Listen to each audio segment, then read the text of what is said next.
है कि 1/4 माल 20% की हानि पर बेचा जाता है। यदि 10% का कुल लाभ प्राप्त करना हो तो बचे हुए स्टॉक को कितने प्रतिशत लाभ पर बेचा जाना चाहिए यदि पूरे माल का क्रय मूल्य 1600 रुपये। देखो 1600 का यहाँ कोई रोल नहीं है, ठीक है ना, क्योंकि प्रतिशत में ये चीज़ें दी है, प्रतिशत में आंसर पूछा है, ठीक है ना।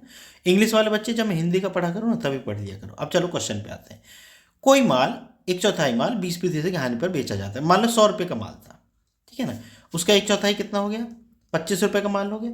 अब 25 रुपये का माल 20% हानि पर बेच दिया, ठीक है, 20% हानि पर बेच दो भाई 100 रुपये का, वो 25 रुपये का माल, तो भाई 100 माइनस 20/100, 25 चौका 100 और ये हो गया 80, है ना भाई, 100 में से 20 जाएंगे 80 बचेंगे और 4 से 20 बार, यानी 20 रुपये का बेच दिया 25 रुपये का माल। अब माल कितने रुपये का बचा, 75 रुपये का बचा। भाई 25 का बेच दिया था, 75 रुपये का माल बचा हमारे पास। माल कितने रुपए का बेचना है, कुल पर हमें 10% लाभ लेना है। वो यही तो कह रहा है, यदि 10% पर कुल लाभ प्राप्त करना हो। इसका मतलब कुल लाभ कितना प्राप्त करना है हमें, 10%। तो इसका मतलब सामान 100 की जगह कितने का बेचना होगा, 110 रुपये का। ये बात समझ गए ना भाई, 10% लाभ ऐसे ही तो प्राप्त करोगे। ये लो मैं करके दिखा देता हूँ। 100 पे 10% लाभ ले लिया हमने, 100 से 100 कट के बराबर 110, यानी 110 का कुल सामान हमें बेचना पड़ेगा, ठीक है। तो अब हमने 20 रुपये का तो बेच दिया भाई 110 में से, तो कुल मिला के कितने का सामान हमें और बेचना है, कितने रुपए और किसी ग्राहक से लेने भाई, 110 में से 20 घटा दो तो ये कितने बचे, 90 रुपये। इसका मतलब 90 रुपये हमें और कमाने हैं, लेकिन हमारे पास सामान कितने रुपये का बचा है, 75 रुपये का। इसका मतलब हमें कितने रुपये लाभ कमाना होगा भाई, 90 में से 75 घटा दो, 15 रुपये का लाभ कमाना होगा।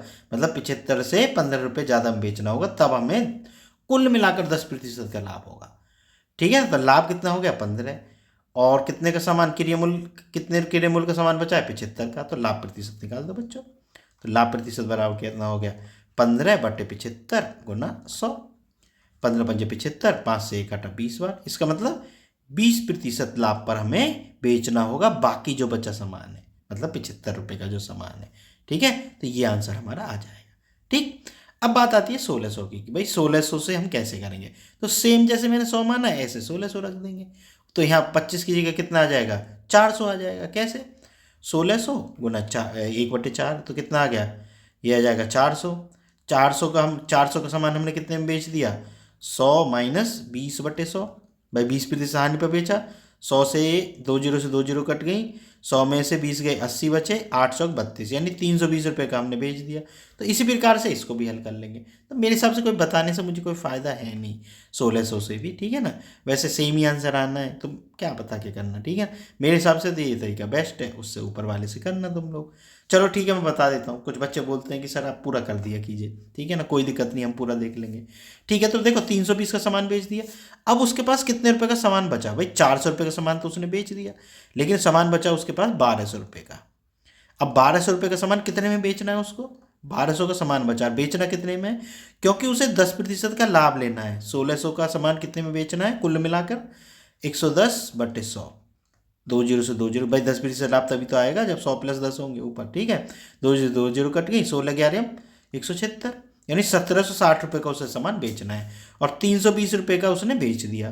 तो कितने में हो गया, 0 4 7 में से 4 गए, 3 गए 4, यानी 1440 का और बेचना है।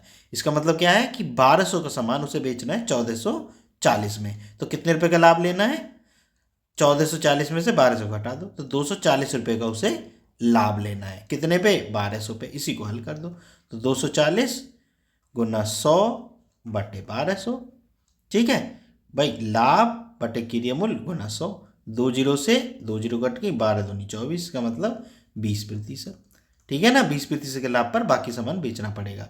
20% ही आया था ना ऊपर भी, समझ गए बात को।